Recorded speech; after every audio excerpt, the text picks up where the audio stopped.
Welcome. We are rereading the fourth Gospel. This is presentation number 8. The story of the fourth Gospel is the story of Jesus the Revealer. And today we are going to be in chapter 5 of the fourth Gospel, the Gospel of John. And we are going to witness a Sabbath healing. So before we go to that text, let's just do a little bit of transitioning and see where we are in the story and on the map, as it were.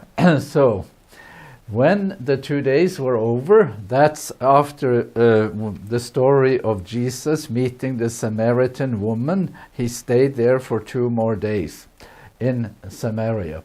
When the 2 days were over, he went from that place to Galilee. We remember that he was in Judea, and there was some rumors that made him retreat, so he's back in Galilee. When he came to Galilee, the Galileans welcomed him, since they had seen all that he had done in Jerusalem at the festival. For they too had gone to the festival. So there is a sort of awareness in Galilee about Jesus, and the sentiment in Galilee seems to be more friendly to him. That, I think, is fair to say, and maybe that's why he went there. Then he came again to Cana in Galilee, where he had changed the water into wine. This is totally the Gospel of John. Cana in Galilee is nowhere to be found in the other Gospels. Here we have it twice. Now there was a royal official whose son lay ill in Capernaum. So he's in Cana and gets a message. Someone is ill in Capernaum. So off he goes. And then he heals that person who is sick in Capernaum. And we are at the end of this chapter now. Now this was the second sign that Jesus did after coming from Judea to Galilee. So let's do it on the map. Let's see here. We are starting our story here. And let's see, I need to make it right. I hope I can do that. So here he had gone. This is Sychar. This is in Samaria.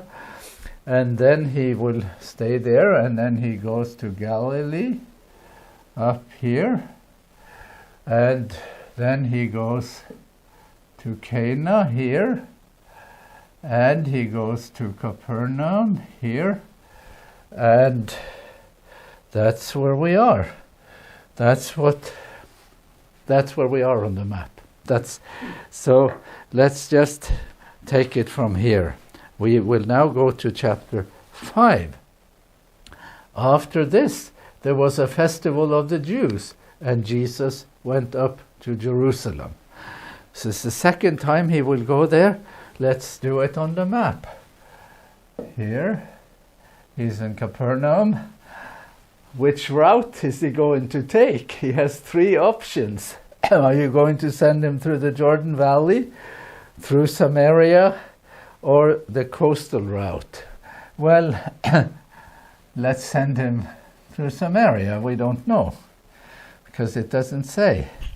But he will go there. This is quite a ways, so there is a lot of movement here, and far more than in the synoptic story, where Jesus will go to Jerusalem once at the end of his ministry and stay most of the time in Galilee. The exception is the Gospel of Luke, where he, as a 12-year-old, goes with his parents or his mother and Joseph once to Jerusalem. After this, there was a festival of the Jews, and Jesus went up to Jerusalem. So here we go. Now, in Jerusalem, by the sheep gate, there is a pool called in Hebrew Bethsatah, which has 5 porticos. Now, is there such a thing? Is it possible to trace it, to locate it? So, yes, you can be deceived if you are a visitor, tourist in Palestine, in Israel today, because the city that we see is in many ways a medieval city. The Roman city, much of that has been destroyed. It is sort of beneath the rubble, and much of the old city today is the city from Ottoman times, from the times of Suleiman the Magnificent. Some of it is older than that, but also from the years when the Ottomans and earlier Arab rule of the Holy Land. But it is quite possible to track it, and it has been excavated. So let's find it on the map. And this is one thing where things have really changed in our view, in scholars' view of the Gospel of John, because it used to be, people would be saying, he's just making up stuff. You know, you don't find this in the synoptics. It probably didn't happen. These places probably don't exist. But they do exist. So here is the sheep gate. Well, there is no sheep gate there now, but you can locate it. You can see where it was and see the relation. And we are told that there was a pool near the sheep gate. And let's see if there is one. There definitely is one. It has been excavated, there is no doubt about it, and I have attended conferences on the Gospel of John with the best scholars in the world. And some of them are so proud because they have been participating in locating and excavating this, and they know that these discoveries have in some ways changed how people think about this Gospel. So, so there is no sort of, it's not like these places don't exist. Now, the story, of course, is in a text. We cannot certify or verify the story other than that we can say some things about what is there. And yes, here you have it. Forget about my my markings there. That's from the previous slide. But here is the area. Here are these are huge pools that you can still see here, and you can visit it, and it's quite impressive. So we read on. Misery and despair at the pool of Bethsaida. In these lay many invalids, blind, lame, and paralyzed. So Jesus is in Jerusalem, and he goes there to the pool of Bethsaida, and there is a man, or there are people there who are in need. So one man was there who had been ill for 38 years. So that is a especially bad case. This is someone who is in special need, and I just want to drive the point home, because in medicine, time matters. I have trained doctors, and I have been trained as a physician myself, and I watch people in training, whether, let's say, someone says about a patient that he has had diabetes. They've had diabetes. The patient has diabetes. Well, what's my next question? For how long have you had diabetes?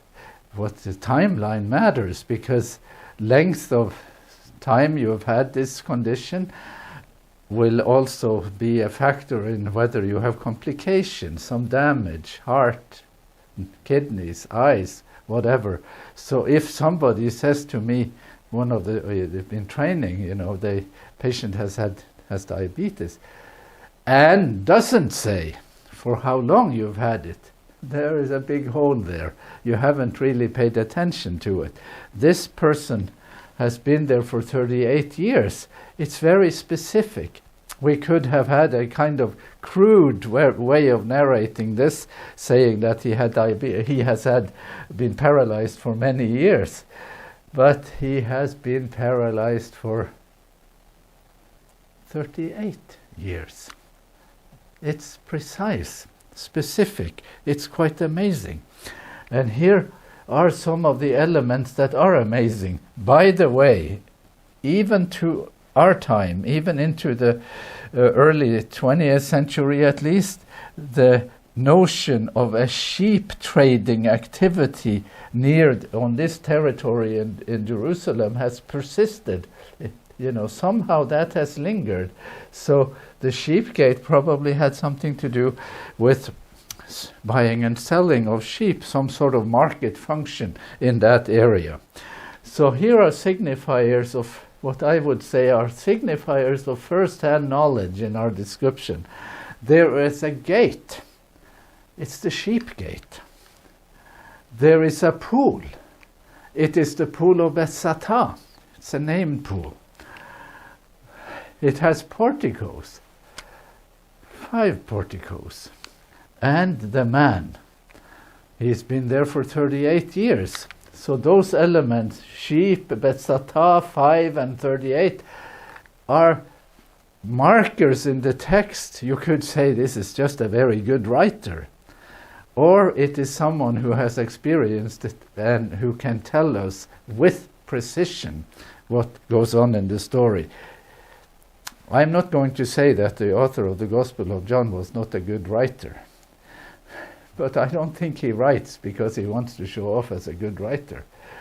He wants to just convey what is there in the story as he remembers it. So one man was there who had been ill for 38 years, and I want to ask a few medical questions. Is his illness acute or chronic? 38 years. It's chronic.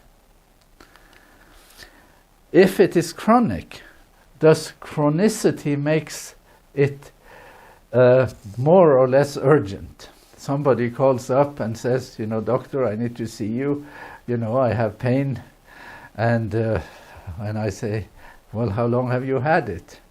And he says, I've had it for 38 years. So what will I say?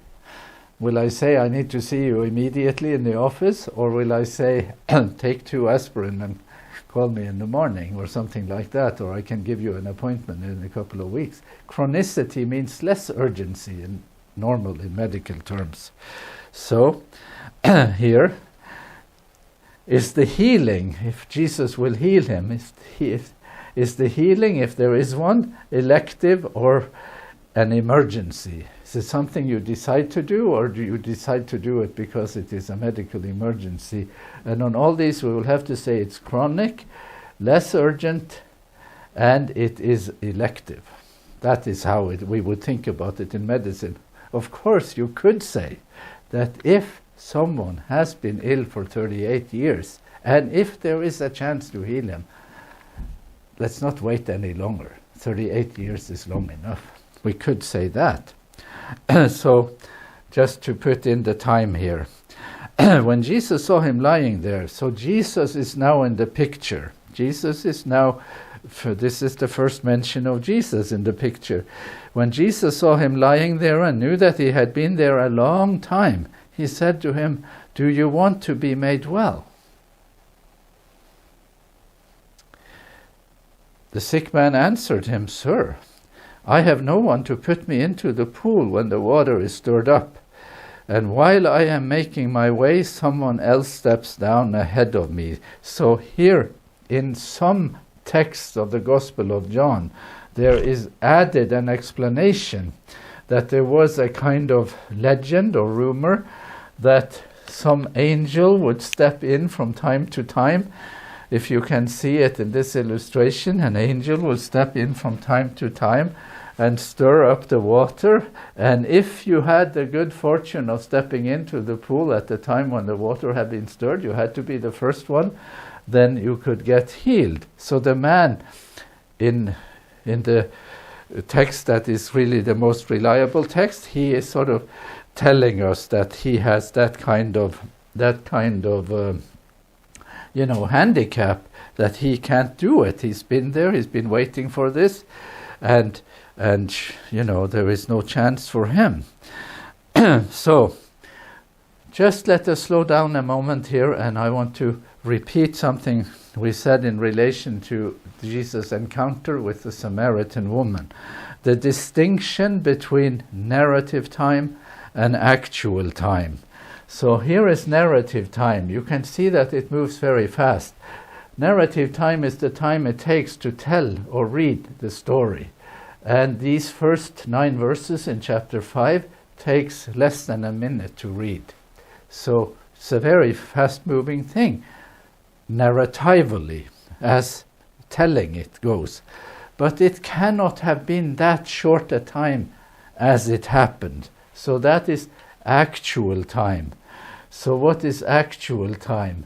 Actual time is the length of time spent up to this point in the story. Was it seconds? Was it minutes? Was it, hours? Well, it doesn't have to be hours. But the time Jesus spent in the presence of this person cannot just have been seconds. Like you push a button, suddenly he shows up. Then he asks him, "Do you want to be made well?" The next thing he says is, "Take your bed and get up and walk." Bang, bang, bang. In the course of seconds. It doesn't work that way. This man has been there for 38 years. He has, in some ways, given up hope. When I demonstrate this in the classroom and act it out in the classroom, I have someone, a student, or sometimes myself, lie on the floor with my blanket over me, turned away from Jesus or turned away from people, just lying there. What else is there to do? Just lying there hopelessly, without hope, without expectations. After 38 years, it's not like you think, well, it's going to happen today. Certainly today it will be my day. 38 years, you stop thinking like that. So in my imagination, this person is lying there, and Jesus walks into his space. And sometimes you can know that there is a person in your space before you see that person.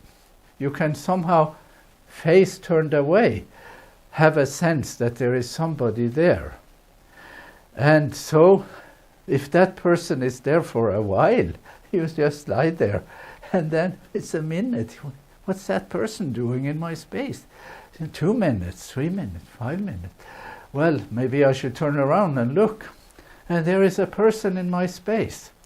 And there is some sense of something that maybe this day will be different. There is eye contact now for a moment. There is eye contact. And at that point, after some time, not narrative time, but actual time, Jesus will say to him, "Do you want to be made well?" You have to have some kind of time. And there is a reason for that. Because it takes time to build trust. You're not going to, if this was, is there sort of any kind of response when Jesus says to this man, "Take up your bed and walk," which he will say. Is this something that just happens on autopilot, or is there some sort of interactive element that has to happen before this man can respond to Jesus? I think there is. So the notion that narrative of actual time here is to have trust, to have a sense that the person who is in need can trust the person who is now near him and intervening. Jesus said to him, "Stand up, take your mat and walk." And this is a 500-year-old painting illustrating that, with the sufferer here and Jesus, and this is how you can imagine it. It's not a bad imagination. At once the man was made well, and he took up his mat and began to walk. And you could imagine him saying, "Well, thank you very much. I can't walk, But somehow, something has happened here. Granted, Jesus has to be the agent. Granted, the possibility is on the side of Jesus here.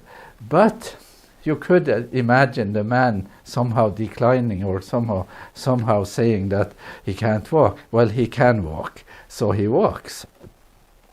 And then we read, and the story gets more complicated because, wow, this is a great thing that it happened. And then there is a kind of but, a kind of dissonance that he did it on the Sabbath. Now that day was a Sabbath.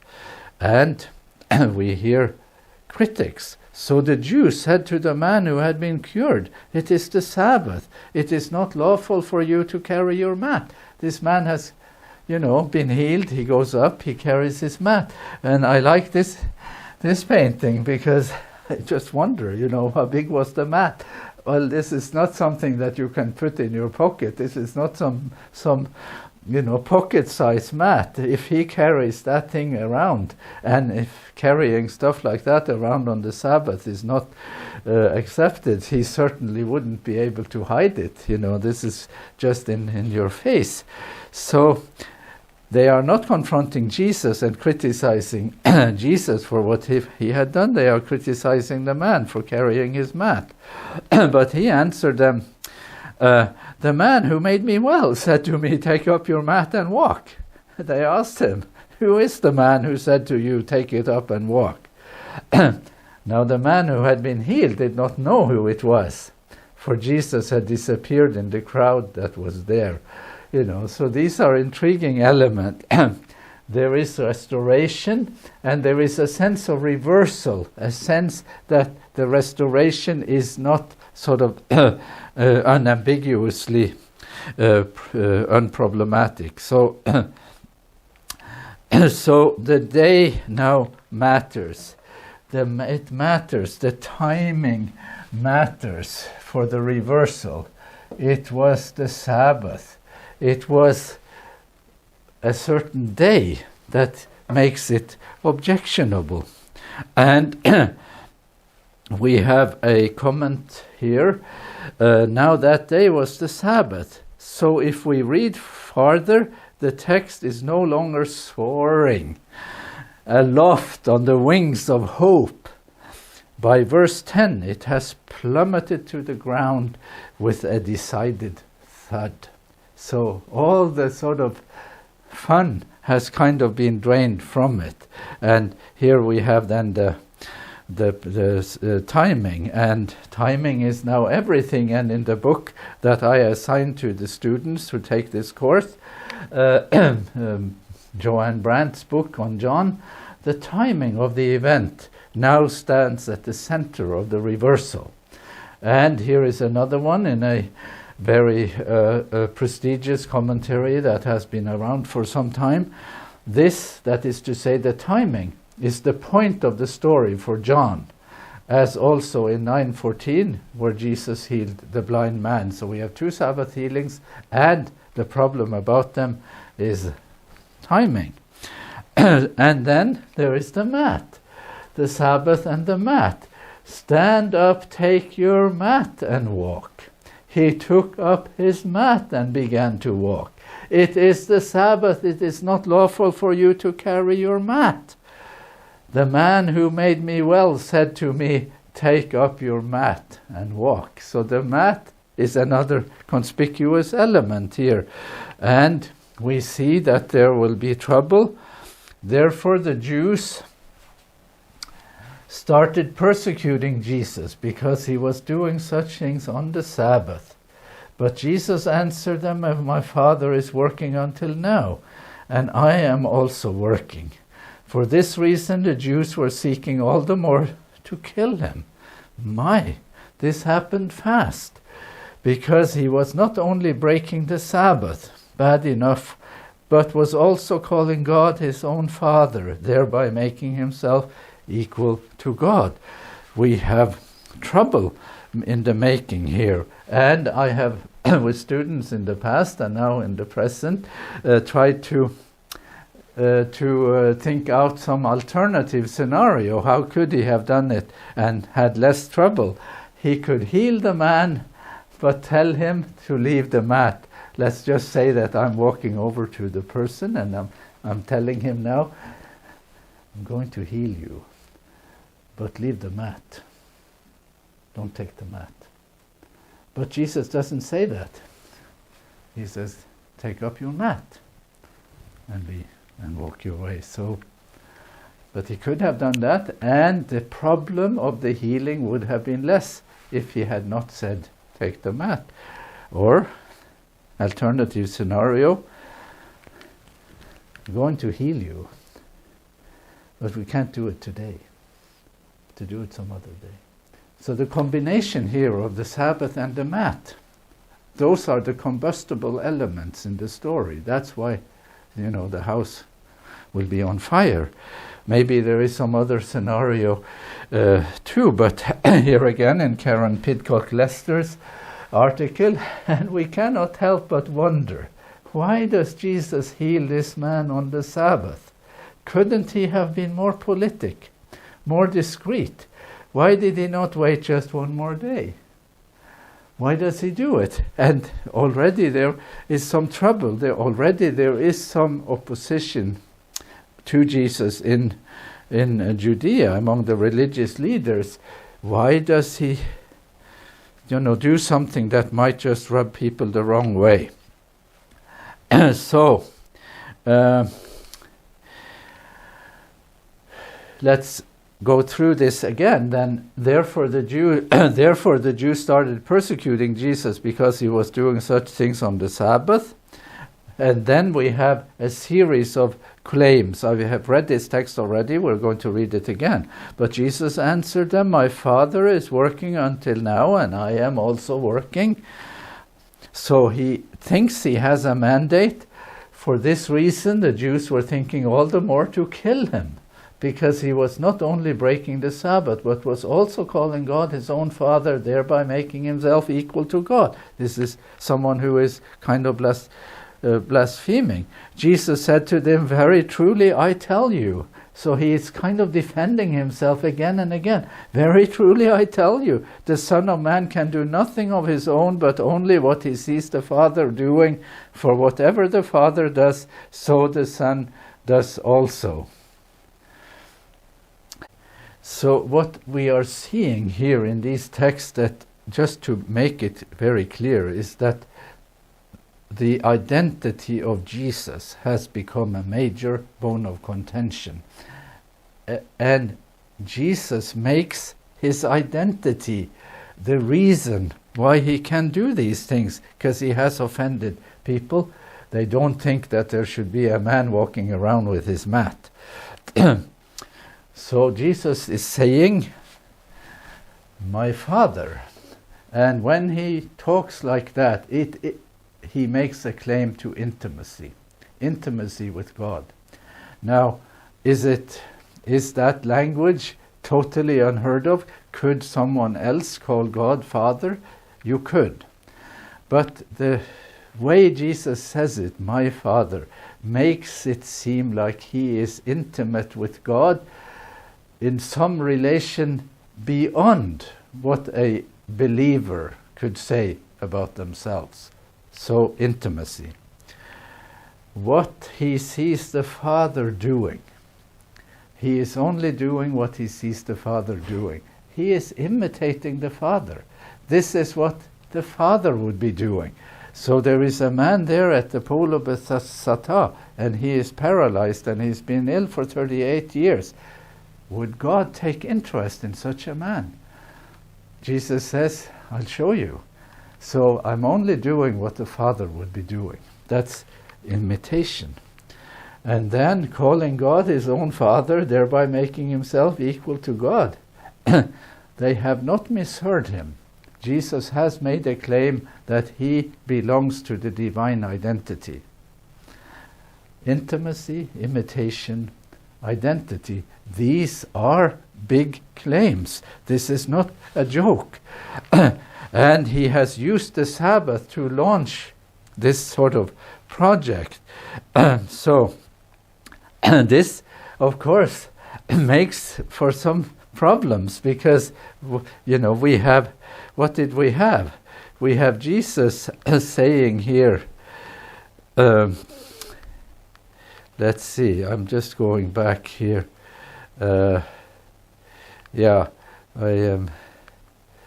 Yes, here. So we have Jesus here saying, my Father is working until now, and I am also working. So Sabbath and work, that is a new tone. That is a somewhat problematic language, because we will now fast forward here. Here we have the Sabbath in the Old Testament, and we have the verb that is associated with the Sabbath in the Old Testament. God rested on the seventh day. God rested from all the work. The Lord rested on the seventh day. On the seventh day, he rested. So we have a completely opposite verb. We have the Sabbath associated with God's rest in the Old Testament. And rest is the absence of work, isn't it? And then we have the Sabbath here in the Gospel of John. And suddenly it's all about working. And we will see that there is another addition to it in chapter 9. My Father is working. I am also working. We must work the works of the one who sent me while it is day. Night is coming when no one can work. That's how the Sabbath is configured in the Gospel of John. So the people who criticize Jesus think that he is a Sabbath breaker. And Jesus is not willing to say that. He is going to say something else. So here is how I wish to put it together, and we are going to do one more session on the Sabbath healing in chapter 9. So I'm leaving some things open. But in Genesis, when it says that God rested on the seventh day, God is making a commitment to participate, to engage with humans. When God rests on the seventh day in the creation story, God is not turning his back on humans. He is committing to it. He is entering into human reality as a participant. So God is making a commitment. God's rest at creation is the rest of commitment to be with humans. And when in John it says that Father is working, that is just in another context the same kind of thing, that he is making good on the commitment. So the Sabbath is in this paradigm a mediator of revelation. God reveals to humans what he is up to by participating in the human situation. In Genesis, it's called God's rest with humans. Here, in another setting where you have human need, the other people who criticize Jesus, they think that God is resting in the sense of being absent. But that was never the meaning of the Sabbath. So when Jesus says, I'll tell you one thing or two, God is not resting. God is participating. God is engaged. God has not walked away from what he has created. So here, working is the word, but revelation is the bridge between God's rest in Genesis and God's work in the Gospel of John. And the key meaning of the Sabbath, in Jesus' way of saying it, is the Sabbath as divine commitment. The Sabbath as divine commitment, rather than, as his critics see it, the Sabbath as divine commandment. So, just a couple of thoughts more here, and we are going to summarize. Now, Ernst Henshin says, it is astonishing that the Jews are unmoved by the miracle either at this point or in what follows. I think that is a little bit too sort of wise. You know, it isn't so astonishing, is it? it is not so astonishing. You would be quite surprised yes, you should be moved by it. Yes, you should. But the claims Jesus makes are astounding claims. And the fact that there is some pushback on the part of the Jews, I don't think that is so astonishing. So I think that is, thinking, well, if I had been there, I would have reacted differently. I have a hunch that if we had been there, we might have reacted similarly. That's more likely. The Sabbath and the plot in John is very, very much an issue here. Of the 7 miracles or signs in John, 2 are performed on the Sabbath, and 2 entire chapters are devoted to it. And there is also linking, sort of connective tissue in the story. So after the first Sabbath healing, we see for the first time in John, the Jews were seeking to kill him because of what he did on the Sabbath and the claims he makes in association with that healing. And the Sabbath healings are henceforth at the heart of opposition to Jesus. Here we are 2 chapters further down in chapter 7 here.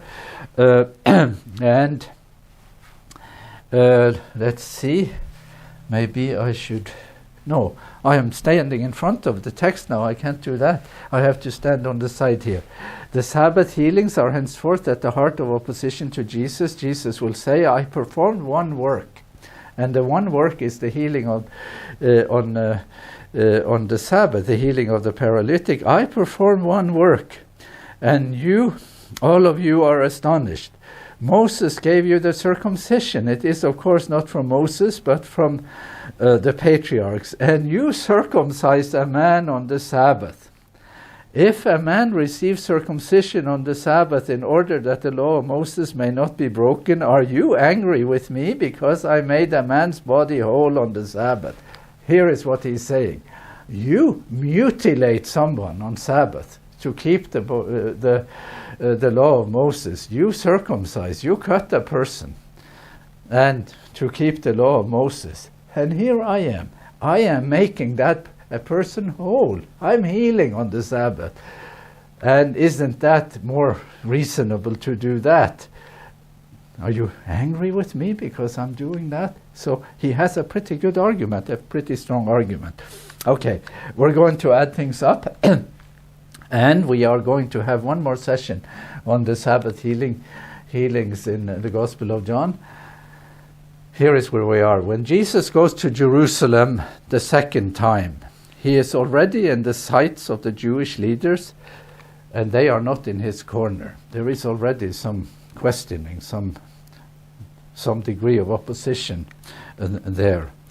The first Sabbath healing brings hope and a sense of God's presence to a man who is broken and without hope. I think that is easy to see, and both of these, I think, are borne out by the text. Jewish leaders consider healing, number 1, a violation of the Sabbath, and it is made worse. It's aggravated by Jesus' claim to intimacy with God, imitation of God, and sharing in the divine identity. It is pretty serious.